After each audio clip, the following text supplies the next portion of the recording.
Red Edition, welcome. Happy day, Fernie, British Columbia, Canada. Grizzly bear attacked two guys in the road walking one afternoon. Middle of the day, and it was a popular hiking trail in a mountain bike trail. Lots of people around, and there they were, and all of a sudden a bear came out. Not an ordinary bear. I already said it. I'll say it again. A grizzly bear. They're big and they're mean and they're ugly. In any event, the big grizzly came after them. One guy had bear spray. He pulled it out and was spraying, and that didn't work very well. And he got tossed around, hurt kind of bad, not critical, but he certainly got hurt. The other guy turned out had a shotgun in his backpack, but it wasn't loaded, right? If you have a gun that isn't loaded, a long gun, it's a stick. But in any event, he took it out, he fumbled around, he got it loaded. After he got mauled a little bit, he managed to shoot the bear. Didn't kill it, but it got away at least and left them alone. They went to the hospital and they got treated. What's the point to all of this? One, good thing he had a shotgun even though he had to fumble. Two, had he had a convenient firearm like a handgun, you should be allowed to protect your life. But this is Canada and you're not. You'll probably get charged for hurting the bear. Wouldn't surprise me a bit. In America, a recent poll says this: black people are more racist than white people. What a shock that is. Also went on to say that 99.9% of all blacks voted for Obama only because he was black. When asked why, because he's black.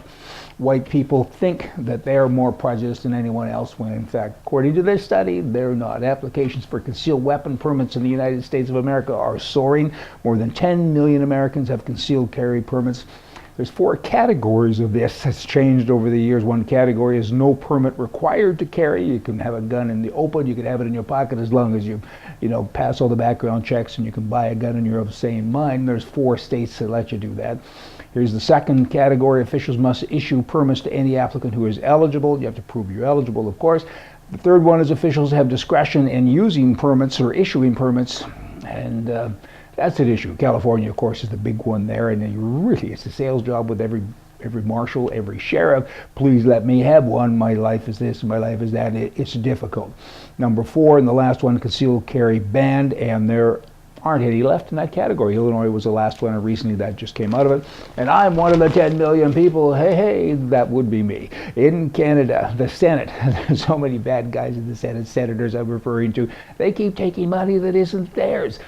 That's usually called theft, isn't it? Imagine robbing a bank and then you get caught. And then the bank says, you keep working at the bank because you're an employee here, you robbed the bank and now we got you cha-cha. So we're going to garnish your wages until you pay back the money you stole. Duh. How about jail time or something such, right? That's what's going on with the senators. You've been captured. Hey, we want the money back. We're going to garnish your wages. Oh, the wages we pay you for doing nothing, doing a job that shouldn't be a job anyway. That would be the Senate in Canada. What is up with that? Too bad there wasn't somebody in charge. Too bad there wasn't a leader or a government that had some power instead of all these appointed people that are running the country. By the way, this fine or this action, I guess, was imposed on the senators by other senators that also are appointed. Nobody elects these people, and the government doesn't stand up and say, hey, we're boss. The people said we're boss, I guess. Cheryl Gallant, she's a member of Parliament. She's doing a kind of a cool job with regard to guns and people. There's been a petition in circulation in Canada now for several months with regard to the CFOs, Chief Firearm Officers, and the petition says, get rid of those appointed people who make up the rules as they go along to satisfy or to justify their left-wing thoughts, because that's what they're about.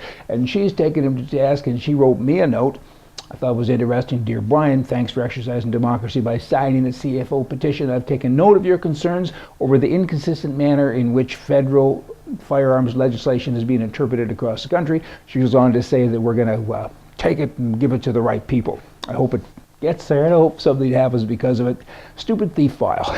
Here's a thief that his name Jamie Neal, and he stole from a Cornwall petrol station. This was in England, obviously, with petrol versus gasoline, and he put a bag over his head to conceal his identity, right? The problem is it was a clear bag, so of course you can still see who he was. And then the second thing that he did, he said, I have a gun, and he had a gun in a bag, and he pointed the gun at the people, and then it rang. It was a cell phone.